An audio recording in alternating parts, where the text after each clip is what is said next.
Greetings, everyone. I'd like to welcome you from wherever you are, at whatever time you are. And I'd like to welcome my good friend Greta with us to share some of her innate wisdom and experience. And I asked Greta, how do we introduce you? So Greta shared, I am a lifelong learner, learning about human beings. How'd I do? Very well. That's about it. That's about it? Yeah. Okay. So, G, what would you like to focus in on today?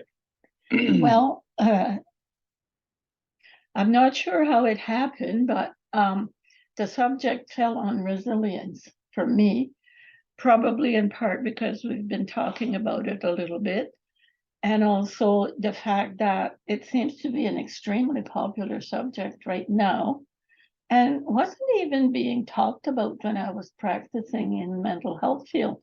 So there may have been another word for it, but resilience is the key word right now. And it's a word that I found most fascinating because I've got some material in front of me because it seems to fit a lot with what we've been doing in emotional fitness. So it says here that resilience is on a continuum, and that it is a process of adapting well in the face of trauma, tragedy, threats, or other significant sources of stress. So it sounds like it's a lot about mental and emotional health to me. And so it is. And so I started digging up all kinds of information about the subject, and man, there is a lot. And I could identify all the way through what I was reading that it was related to our emotional fitness background. The first thing about resilience is that I have to learn to listen to yourself. I have to listen to myself as deeply as I can. And it's related to my emotions. It's not there. It's there. My gut feelings. So I thought, okay, that's the first skill we talk about in emotional fitness. And of course, it says in what I've read there that I have to be able to listen to myself before I can permit myself to listen to others. Wow. I do wonder whether people know that I can't be very helpful to others unless I know myself very well and I'm able to deal with my own emotions.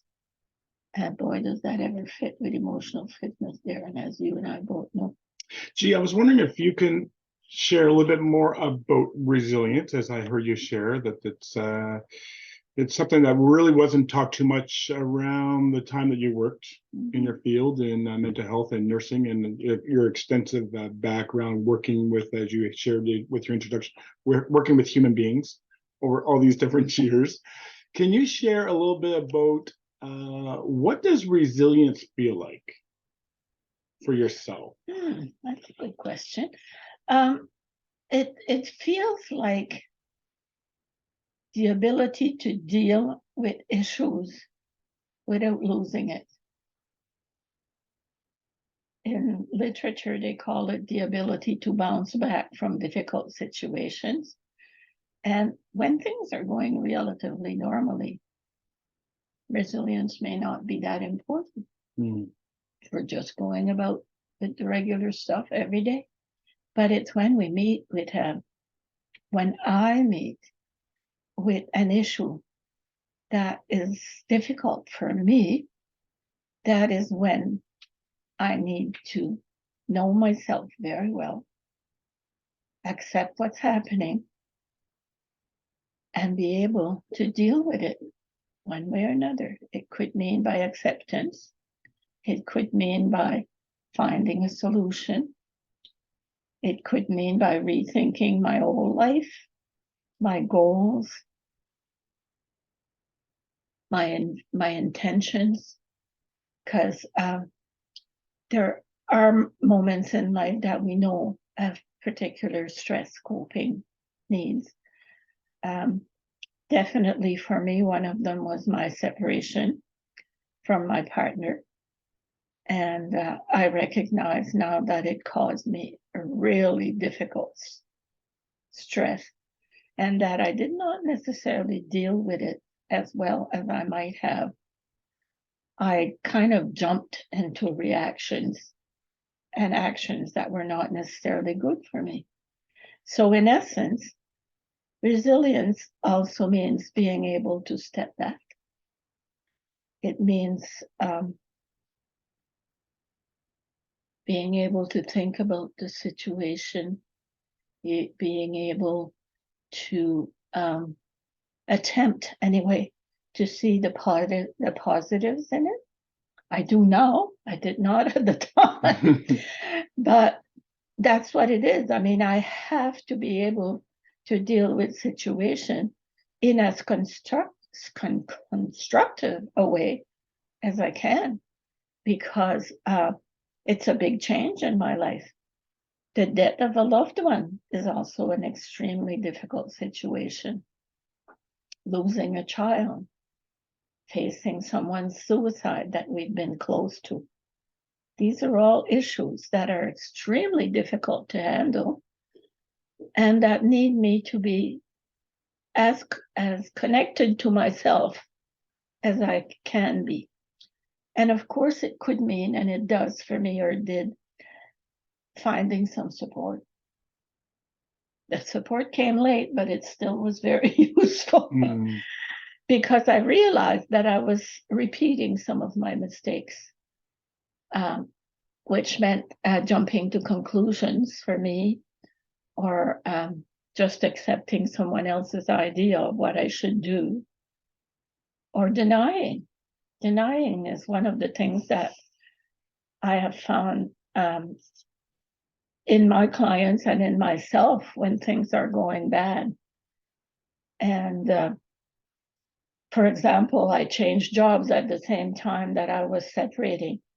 Whew, talk about a double dose of stress. But at the time, I did what I thought was the best. And I coped. And I guess I have more resilience than I give myself credit for because I'm still around. So I have more resilience than I give myself credit for. Yeah. You share a little bit more about what that more resilience I have than I thought I did? Well, again, when we do a stress test on ourselves, and I've done this before, we know that divorce or separation and changing jobs are two very high stress situations. I managed to get through this. I managed to continue working, and I'm still around. But I do realize that it caused me burnout and depression because I was pushing myself rather than accepting myself, respecting myself, giving myself the chance to heal. So in essence, I chose such reactions and solutions that may not, I know they were not the best for me, but I'm still around. So in essence, I do have some kind of resilience because I'm now here talking about it, studying it, sharing it, and continuing to function. And I'm going to be 80 this week. So I've got some resilience. Did I hear correctly? 80 years of age? Yes. And I'm continuing to learn. And she looks younger than she was the last time we did this recording. Something's working. Anyways, yes. I guess that my long lifetime learning ability and willingness is probably a part of my resilience too. So, good for me. Gee, I was wondering if you can share a little bit more about one key component of resilience is the ability to listen to self and listen to ourselves. and be able to listen to ourselves before we're able to listen to somebody else. Mhm. Can you share a little bit about what, through your experience, what some of the things are that gets in the way of the ability to be able to listen to ourselves through your experience? The demands of society, trying to be a liberated woman for me, feeling that I have to earn a living, and that I'm not going to be dependent on someone else. I have to do it for myself, by myself. I have children. I want them to see me as being able to deal with life, because I'm their first role model. I'm not sure where I was going. So what was the question? Wherever you'd like to go with this. Well, the fact is, around listening. Yes, of course. And listening to myself was probably quite difficult. And I'm working on that these days through relaxation activities, through mindfulness meditation, and through my experiences, which I'm living with yourself and others, through the emotional fitness training, because that's where I became more aware that what I was trying to resolve with my head, I needed to resolve with my heart, with my feelings, with my self-respect. And so, yeah, it's a learning experience, and it, according to the literature, and I believe this more and more, everyone can learn to be more resilient. Everybody can learn to be more resilient. Yes. By practicing some of the skills. And they give an example, which I thought was quite interesting. Learning to play the guitar. The first time you try, not going very far. And your fingers are sore. And you try again, and the sound doesn't come out very good at all. And your fingers are probably a little bit more sore. But if you keep on going, and I didn't, so I don't have that skill. If you keep on going, after a while, your fingers are adapted. They may be a little bit hard, but they're adapted to the strings and pushing on them. And when you do this, the sound that comes out starts to be more interesting. And if you have notes in front of you and you learn how to read them, you become good at playing the guitar. So becoming resilient is a little bit like learning to play the guitar. I have to practice until it becomes easier. Keep on practicing my resilience until it becomes easier. That's right. And I love the idea of comparing it to playing a musical instrument. Are we taking this show to the road with a couple guitars? But it made me appreciate my oldest son, who has learned how to play the guitar and has relearned how to play the guitar recently, because he's willing to put in the effort. So putting in the effort is a key ingredient of building resilience. So it sounds like there's some things that you've learned for yourself, G, regarding through your journey of being going to be turning 80 this coming year. And through the journey of 80 years in your many different roles and capacities, personally and professionally, that there's been a number of different things that you've learned about yourself regarding your own resilience that you shared. So going forward, how do you show up? How do you show up to say, you know, this is to actually show that I learned about my skills and my resiliency? So how do I show up? Well, doing this is part of my showing up, because I want to share with the world what I have learned.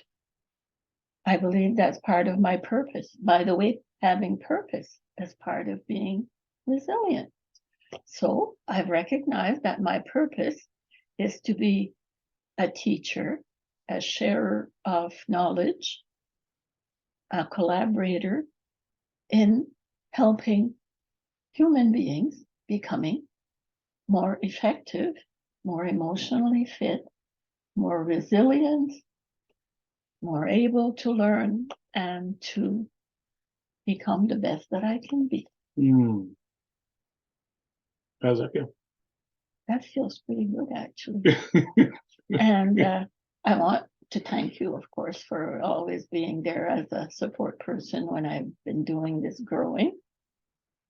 It's not easy. There are times when I've just about given up on trying to be more resilient, but my emotional fitness, activities, continuing activities, reading is also very good, by the way, to help build resilience, especially in self-help books, and writing, which is also a skill that we approach in emotional fitness, helps me to become more objective, because when I write something down, I can look at it again and say to myself, is that really what I mean, or do I want to change this? And of course, the computer's been useful that way because we can change things more readily than we used to. I used to erase a fair amount, but now the computer does it for me. So in essence, being able to write a journal and actually making it a journal of gratitude at times, because even in this material that I've been looking at, they say that we should do a gratitude journal as often or at least once a day, and writing our own life story in bits and bribes, not bribes, but whatever.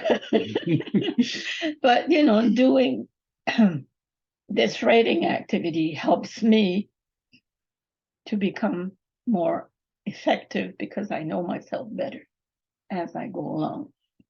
So lots of good stuff. And we've been doing most of it in emotional fitness, as we know, because storytelling is one of our modules. And of course, the support.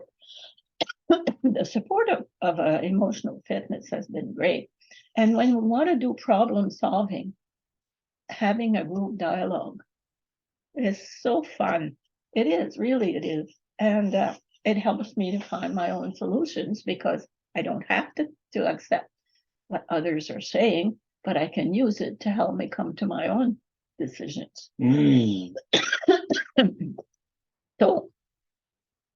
So I heard about storytelling. I heard about group dialogue and the connection to listening, because those are actually a couple tools that are actually facilitated in emotional fitness, is the group dialogue, the storytelling, and a core tool like listening power to be able to really listen to myself as I become more resilient. So there's been a series of different things I hear about, things I do to continue to learn. And that's about the reading, that's the gratitude journal, and mindfulness, and so on and so forth. So if you were to take up additional opportunities to continue to expand on your resilience, G, what would that be? I just had a great thought. Shh, wait for it. we teach what we need to learn. And so by helping with this project, I'm learning. And I learned that from Gloria Steinem, of all people, a staunch feminist from my earlier years.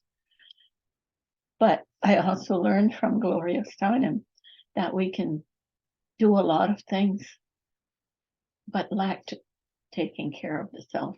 Because she wrote a book about helping others and forgetting her own self. And that when she found that out, she pulled back a fair amount, because it's easy to talk words. It's easy to tell others stuff. It's easy to share. But I think the most important thing is being the change that I want to see. which comes from my oldest son, Mhm. being the change that I want to see. What does that look like? It means that I take care of myself first. I make sure that I refill my cup regularly, as told by my second son. And I make sure that what I'm living for me, and that I may be able to role model it for others, but only if I live it. Because if I give myself burnout, which I did 2 or 3 times, I'm not a good role model for anybody. So I do have to learn to take care of myself. That's probably the most important thing that I can do that will be visible to others. And that when I share something, I can share it with examples that I have lived, not something that I got from the book, but something that I learned by doing, which is another great part of emotional fitness, is that we learn by doing. Mm-hmm. So it's been a great experience all along, and I will be continuing to learn from experience, share my little bit of information. And the key word is always love. Love for self becomes love for others. And it's not about the usual definition of love. It's about the internal definition of love. Because that's another thing about resiliency that they talk about in here. And that is the ability to have internal control, not control imposed from outside, but control that I build inside myself so that I can share it by example of what I'm living. So all these things we've discussed in emotional fitness, and I feel that they're very pertinent. And of course, locus of control was one of the key ingredients in reality therapy,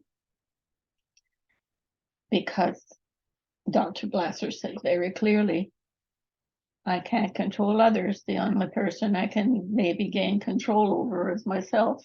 Mm. And my understanding, G, is when I first studied a little bit about quote unquote control theory years ago, that Dr. William Glasser and his team decided to change it from control theory to actually choice theory, which then led out from choice theory, reality therapy, lead management, and I know that's one of your background experiences in training is that whole making that choice within. And that the only thing I may be able to control is myself, and that what I cannot control, I have to learn to accept, which is all related to resilience also. Because if I don't accept, I spend my life being negative, and that's not so very creative. And by the way, they talk a fair amount about becoming more positive in resilience, so that it's not about being positive all the time, because we do have bad moments, but it's seeking to see what's going on in the most positive way so that I can find a solution that is effective for me and not hurtful to others, hopefully.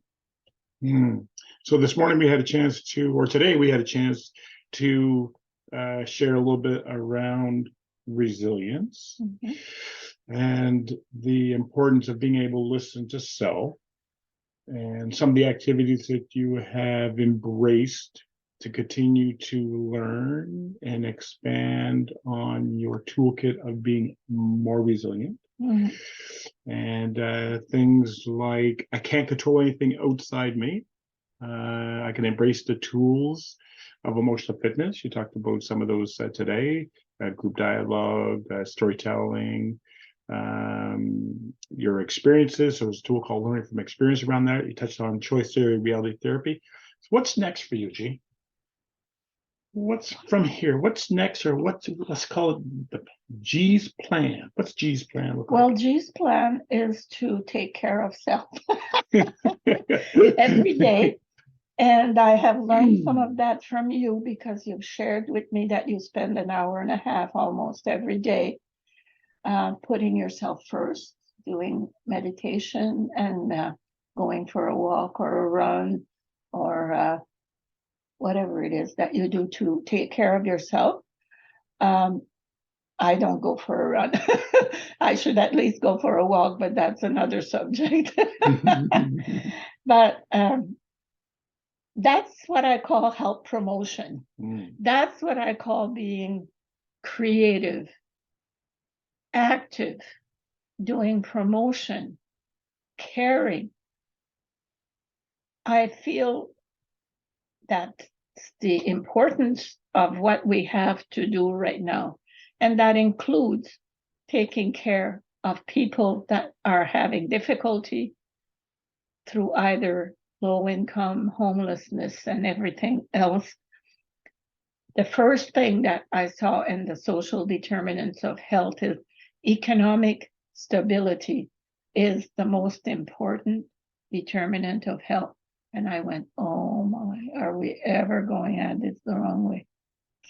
So I will continue to encourage the world to approach health, which is my background, with the social determinants of health, and to stop doing band-aid solutions and to actually do things that will help.